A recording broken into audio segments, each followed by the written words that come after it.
मैंने फ़िश को अलग रख लिया और ये सारा मसाला जो कि मैंने पीसा हुआ था, आपको मैंने पहले भी बताया था, रिकैप दे रही हूँ मैं इसका आपको कि ये सारा मसाला मैंने डाला। फ़िश को हल्का सा स्टीम करके मैंने पलट लिया तो आपकी फ़िश बिल्कुल भी नहीं टूटेगी। मैंने बहुत सारे लोगों के यहाँ फ़िश का सालन खाया है तो उनकी फ़िश जो होती है वो बिल्कुल चूरा चूरा होती है, टूटी हुई होती है। ऑयल लिया, ऑयल के अंदर हमने थोड़ा सा मेथी दाना डाला, इससे बड़ा ज़बरदस्त सी खुशबू आती है आपके फ़िश के सालन के अंदर। अच्छा, बहुत सारे लोगों को मेथी दाना पसंद भी नहीं होता, अगर नहीं पसंद तो ना डालें। बस फिर हमने ये जो मसाला हमने ग्रीन मसाला बनाया था वो हमने ऑयल के अंदर डाल दिया।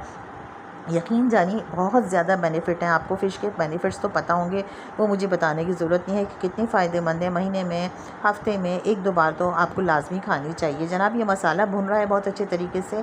अब हमने इसको भून लिया है, बड़ी ही लाजवाब खुशबू आ रही है। इसको भूनने के बाद हमने इसको अच्छे तरीके से मिक्स कर लिया। मिक्स करने के बाद इसको हमने ढक के रख दिया ताकि ये खूब अच्छे से भुन जाए। इसमें खुशबू आने लगी, ऊपर ऑयल आ गया है जनाब, ऑयल खुदक खुदक के आ गया है, ढक्कन के ऊपर भी आ गया है।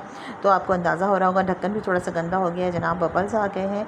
अब बहुत अच्छे तरीके से ये मसाला भुन गया है। नहायत ही लाजवाब ये ग्रीन मसाले की, हरे मसाले की शोरबे वाली फ़िश होती है। और ये फ़िश जो ली थी इसका नाम था कुंद।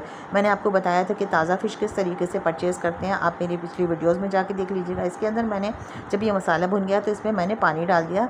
एज़ पर योर रिक्वायरमेंट, आपको कितना शोरबा पसंद है, गाढ़ा पसंद है तो गाढ़ा कम पानी डालिए, ज़्यादा पतला पसंद